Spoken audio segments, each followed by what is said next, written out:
Now you're going to be in a battle for Josh McDaniels when it's pretty much established that Belichick assistants all are terrible. I mean, that kind of doesn't make any sense to me, really. So, anyway. Yeah, I mean, it's really interesting because, of course, the Lions just hired the other guy, the coordinator for them. So. Yeah. No, I was surprised with that, and I mean, he was supposed. I read the thing where he was even going after the linebackers coach at Dallas for his defensive coordinator. That was like supposedly in the just reading online. So who was doing that? Supposedly McDaniel had already contacted the linebackers coach at Dallas, and I've got his name written here somewhere, about coming in to be the new coach of the defensive coordinator. So the person's are going to come on here. The person's name is, hold on. I mean, I'm easy enough to look up that, but it's Matt Eberfluss. That's the guy's name. So that he was supposedly looking at here. Anyway. Hello again, this is Marky Bilson, your voice of choice for a new generation of Tri-Cities sports fans, hosting Tri-Cities Sports Now on 1420 NBC Sports Radio Tri-Cities. Well, I will come right to it. Normally I begin with a monologue, but the news came out at 10 a.m. just a couple of hours ago, somewhat.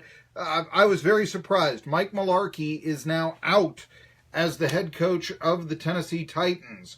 And with us on the line, just going straight into it, we'll put off my monologue for the next segment, is our friend Joe Rexrode of the Tennessean. He's got a couple of minutes that he can share with us here in the Tri-Cities. Joe, this is very surprising to me. I know there was some scuttlebutt yesterday that, well, maybe Mularkey is on the hot seat now after a disappointing second half performance. But what happened? Why? A week after a vote of confidence, and it seems like the Titans are going forward, are they now looking for a new coach? Yeah, Marky, well, it's pretty clear, and I don't know specifically who, although I suspect it's offensive coordinator Terry Rubisky. Pretty clear that Mike Mularkey would not go along with the, conditions of an extension.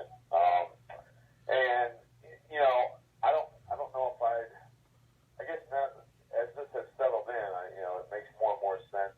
Even after the game Saturday in New England, some of the players talking about Mularkey were almost talking about him in past tense.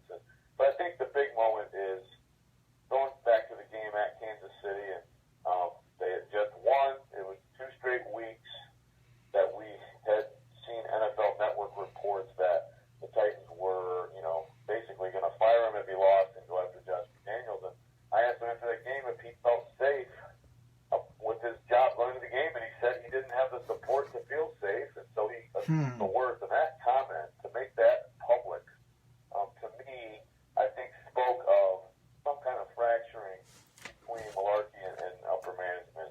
He has been close with GM John Robinson.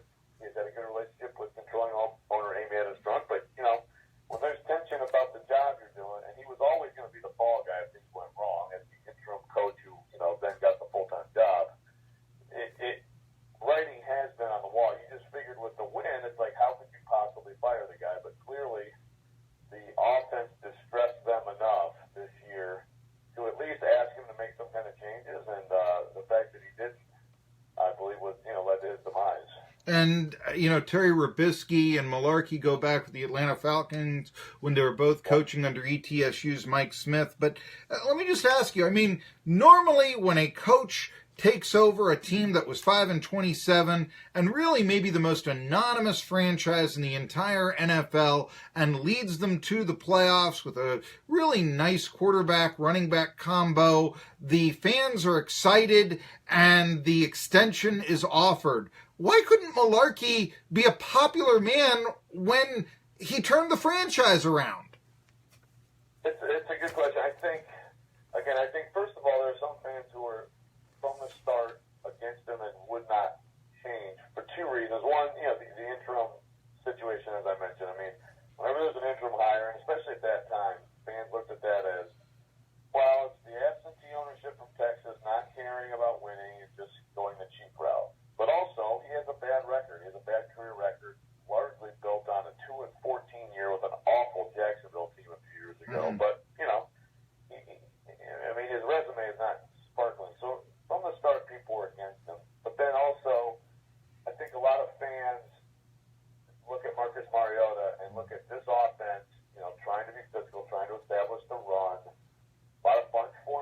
and things like that, and think that it's misusing Mariota.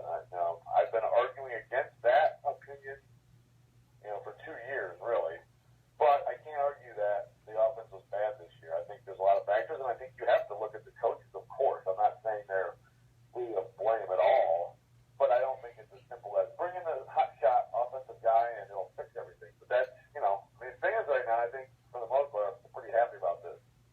Because the unknown is undefeated, and so now it's go get the hot shot, whoever it may be, and it'll all turn around. And they can look at Sean McVay with the Rams this year coming off Jeff Fisher and say, dude, that's exactly what we want to be in. And that's what the Titans hope. But there's a lot more examples of coaches who come in and don't get the job done, including Josh McDaniels with Denver, who didn't survive 2 years. We're talking to Joe Rexrode of the Tennessean. Mike Mularkey came out just a couple of hours ago. Contract negotiations broke down. Rexrode telling us here that Terry Robisky, the offensive coordinator of the Titans, Mularkey wanted to keep him. Titans upper brass didn't. So there's going to be a new head coach coming aboard. You mentioned that you had defended Mularkey, the offense, despite the fact that Marcus Mariota, he had threw 13 touchdowns against 15 interceptions this past year. He seemed to regress. Why were you defending this Titans offense that the critics said was conservative? Well, I guess I was arguing against the idea that this is purely scheme. For one thing, the exact same coaches, the exact same scheme. Mariota last year has 3,600 passing yards, 26 touchdowns, 9 interceptions, is the best red zone quarterback in the NFL.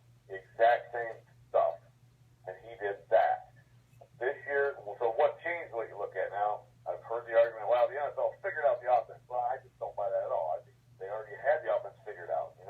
I think too much is made of scheme in general. It is Jimmy's and Joe's, and that's still going to win or lose for you. Yes, there are better coaches than others. Belichick is an example, but I look at this year and I look at the offensive line not performing as well. I look at DeMarco Murray clearly taking a step back and maybe declining in general. He may be on the downside here. The receiving court not being what it was supposed to be. Number 5 overall pick Corey Davis not being this huge impact player. Partially injuries, but again, that was one of the reasons the offense was going to be better this year. And then Mariota, I think he lost trust in his protection and running game a little bit, and he didn't have the good chemistry with the receivers, and he just simply made some bad plays and had some bad games. He also, by the way, had 5 comeback wins, tied or comeback wins in the fourth quarter this year. Clutch drives. We saw him against Jacksonville and Kansas City. So I still look at him as a player, and I don't necessarily buy regret. Statistically, there's no argument he did, but I think there are a lot of factors there, and not all of them are coaches. But certainly, you have to devote a good piece of the pie to the coaches, the planning, the play calling, the whole thing. And from that perspective, it's fair to criticize them and to hold them accountable. Again, I think there are a lot of, it's never as simple as you want it to be, and I don't think that it was simple here. Except for garbage time, the Titans didn't do anything up in New England. But let's just say they gave the Patriots a game. And I will admit that I did think that they would play the Patriots more competitively than they did. Let's say it was the score I thought it would be, 27-20, just to throw that out. Is Mularkey coming back with Terry Robisky if it's a more representative second half and a closer game? I think that's a great question, Marky, and I think there's a good chance that he does. I think this is minute by minute, and the Titans had that early first quarter drive go 7-0, and it was like, man, they just picked up what they left off. They figured some things out. They found some things, and then as you said, it was 35 straight points for the pass, and they lost right tackle Jack Conklin, who's a terrific player, but that doesn't explain all the issues they had protecting Mariota. They couldn't block a very pedestrian Patriots front seven, frankly. So again, you look at that and you have to think that there's some serious out-coaching being done in that situation. Now, not that doesn't happen plenty with the team playing Belichick, but I do think that it's possible that had they looked good and played offensively like they did against Kansas City and just lost a tough game to the greatest quarterback ever, that maybe they don't say, hey, got to get rid of fill in the name or fill in the name. I think that the talk is that they want the offensive coordinator. Yeah, you can't beat him, join him. Josh McDaniels. Of course, all the reports were Josh McDaniels had handshake agreement with the Colts. There was even, I was talking about this before we went on the air, Matt Eberflus. He's linebackers coach of the Dallas Cowboys. McDaniels supposedly was already talking to him about being the defensive coordinator with the Colts. So that might be a tough snag right now for the Titans. I'm going to just throw a name out there. If you think it might be practical, I think it would be popular. James Franklin. Do you think there would be any chance of him coming back to Nashville as the coach of the Titans? Wow. I must admit I had not and probably would not have thought of that name.